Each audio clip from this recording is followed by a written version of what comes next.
디도서 튼튼한 교회, 디도서 튼튼한 교회 이런 제목으로 하나님 말씀 같이 나누겠습니다. 우리 안쪽에 순서지를 보시면 우선 명칭에 대한 부분이 나와 있습니다. 헬라어로는 디도서가 프로스 티톤 이렇게 불려집니다. 특별히 디도에게 그런 뜻입니다. 뜻은 디도에게라는 뜻을 가지고 있는데요. 영어로는 타이터스 이렇게 부르고 우리말로는 디도, 사람 이름에다가 편지 서자를 붙여서 디도서라고 이렇게 나눠서 말씀할 수 있습니다. 이 디도서는 그레데 섬, 지금의 크레타 섬의 목회자인 디도에게 주는 목회 메시지로 디모데 전서, 디모데 후서, 디도서 이 세 권의 책이 목회 서신으로 이렇게 알려져 있습니다. 사도 바울은 로마 감옥에서 1차로 석방된 뒤에 잠시 선교 여행을 다니게 되는데 그때 이방인이었던 이 디도와 함께 그레데 섬을 방문하게 됩니다. 이 그레데 섬은 지중해 해상 교통의 중심지였고 또 군사 요충지고 또 유대인들도 많이 거주했는데 그 로마의 식민지가 된 이후에는 자주 밀란이 있었던 그런 매우 위험한 지역이기도 했습니다. 바울은 짧은 방문을 한 다음에 디도를 이 그레데 섬의 목회자로 일할 수 있도록 그렇게 하였는데 어려운 문제가 많은 교회였기 때문에 특별히 편지를 통해서 목회적인 지침들을 잘 만들어 주고 있습니다. 한 주후 63년경에 에베소에서 편지를 썼다고 그렇게 알려져 있습니다. 이 그레데 섬은 디도서 1장 12절에 보니까 그레데인 중에 어떤 선지자가 말하되 그레데인들은 항상 거짓말쟁이이며 악한 짐승이며 배만 위하는 게으름뱅이라 이런 재미있는 구절이 있습니다. 이 그레데 섬의 사람들의 일반적인 특징들을 말하는데요. 그만큼 거칠고 험악한 지역이기 때문에 오늘 디도가 목회하기에는 참 어려운 지역이었습니다. 그래서 오늘 바울은 목회적인 지침을 주면서 담대하게 그레데 섬에서의 목회를 잘 감당하라고 권면하고 있습니다. 두 번째를 보시면 구조에 대한 것입니다. 1장, 2장, 3장을 좀 각각 나눠보겠습니다. 1장에 있어서는 지도자의 자질, 교회 안에 직분자를 세울 때 어떻게 세워야 하는지를 자세히 설명하고 있습니다. 당시 거짓 교사들로부터 교회를 지켜야 되고 온갖 종류의 어려움 가운데 특별히 디도와 함께 일할 수 있는 동역자들이 교회 안에 든든히 세워져야 함을 강조하고 있습니다. 2장에 넘어와서는 이제 경건한 삶에 대한 것을 얘기하면서 끊임없이 교회 안의 성도들은 경건한 삶을 살기 위해서 믿음과 삶이 일치가 될 수 있도록 교회 내부적으로 건강한 교회를 만들어야 되는데 남녀노소, 나이가 많은 여자, 나이가 젊은 여자, 나이가 많은 남자, 나이가 젊은 여자 뭐 이런 다양한 그룹들을 가지고 각각을 어떻게 맞춤형으로 지도해야 되는지에 대한 그런 신앙적인 교훈들이 잘 나와 있습니다. 마지막 3장에서는 조금 더 교회 바깥에 있는 사람들을 향해서 교회 공동체는 어떻게 해야 되는가 불필요하게 논쟁을 벌리거나 험악하고 거칠게 살지 않고 전도하기 위한 목적으로 이들을 잘 돌아보고 혹시 이들에게 부족한 면이 많이 보여도 나도 옛날에 저랬다 이렇게 생각하면서 이들을 온유한 마음으로 잘 섬겨야 됨을 가르쳐주고 있습니다. 오른쪽으로 오시면 주제에 대한 부분입니다. 세 번째 주제. 첫째, 교회는 지도자가 중요하다 그랬습니다. 오늘 디도서 1장의 내용을 좀 보시면은 얼마나 교회 안에 직분자를 세울 때 조심해야 되는지 모릅니다. 사실은 직분을 맡은 사람은 교회 안에서 유익하게 되려면 굉장히 유익하게 될 수 있고 교회를 힘들게 하려면 굉장히 힘들게 할 수 있습니다.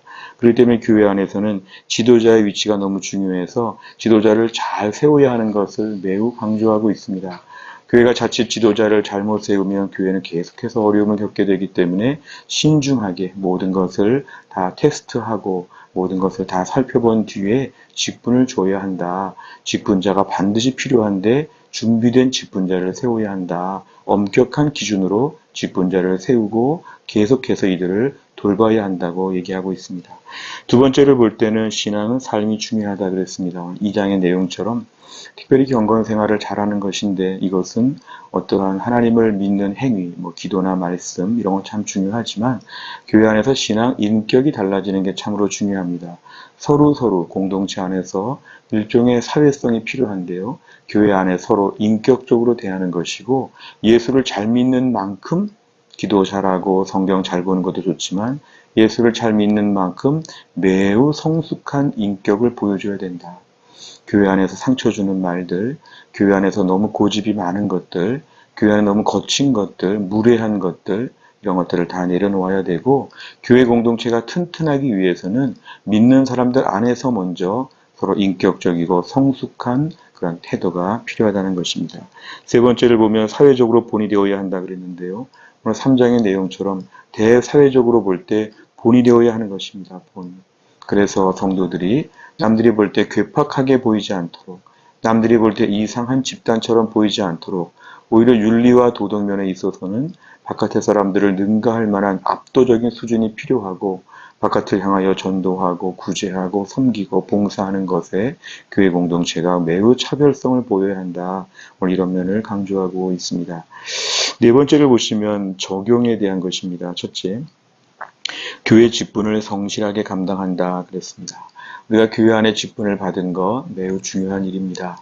그 직분을 통해서 어떻게 주를 섬겨야 될까? 여기에 대해서 매우 몰두해야 되죠.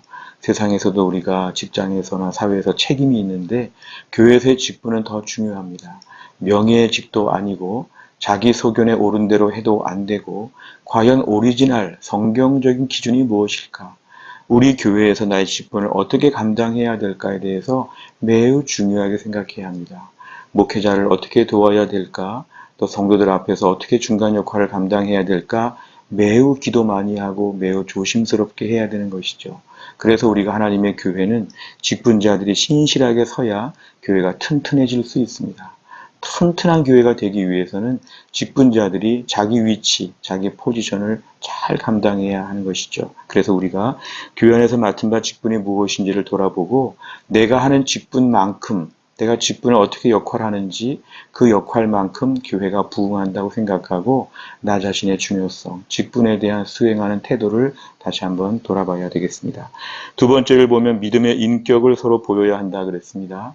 우리가 믿음 좋다는 것이 무엇인가? 하나님은 다 아시지만 사람들은 드러나는 삶을 통해서 압니다. 어떻게 말하는가? 어떻게 감정을 표현하는가? 어떻게 배려하는가? 어떻게 서로 주의하는가? 결국은 교회 안에서 인격적인 면에 있어서 공동체가 튼튼해지려면 우리끼리 불필요한 상처를 줄 필요가 없습니다. 가뜩이나 사탄의 영적인 공격이 많은데 우리끼리 서로 공격하는 건 자해하는 것입니다. 그러면 우리끼리 영적 전투를 감당할 수 없을 만큼 스스로 무력화되는데 사탄의 고도의 전략이죠. 우리끼리 싸우게 만들고 우리끼리 불편하게 만들고 무리하게 만들고 상처를 주는 것입니다. 교회 공동체는 서로 부드럽게 말해야 됩니다. 그리고 인격적이어야 합니다. 자기의 생각이 아무리 옳아도 하나님이 이걸 원하시는가 같이 기도하면서 결정해야 되는 것이죠. 그래서 믿음의 인격적인 면에 있어서 교회 공동체가 튼튼히 서야 합니다. 세 번째를 보면 전도하는 목적으로 주의한다 그랬는데요. 우리가 전도를 하기 위해서는 바깥 사람들을 대할 때 좀 신중해야 합니다. 지나치게 무심하거나 지나치게 거칠거나 때론 나에게 필요한 것을 다 요구하거나 그럴 수 없다는 것이죠. 내가 어떻게 행동해야 될까? 전도에 디딤돌이 되어야 되겠는데 내가 전도에 걸림돌이 되면 어떻게 할까? 이런 것을 연구해야 되죠. 새생명축제 초대하기 위해서는 더 부드럽게 더 호의를 가지고 잘 대하는 게 필요합니다. 경제적인 이익이나 사회적인 많은 것들을 내려놓으면서도 전도를 위해서는 내가 참고 섬기는 것이 매우 필요하죠. 대사회적인 관계에 있어서는 전도할 수 있을 정도의 수준으로 우리가 저들에게 뭔가 좋은 점을 보여줘야 한다. 이런 내용입니다. 오늘의 말씀을 통해서 코로나 이후에 약한 교회가 튼튼한 교회가 되기 위해서는 우리도 이 말씀에 순종해야 되겠습니다. 오늘 이후에 저를 비롯한 우리 모두가 튼튼한 교회를 이루는 데 있어서 귀한 몫을 잘 감당할 수 있기를 간절히 바랍니다.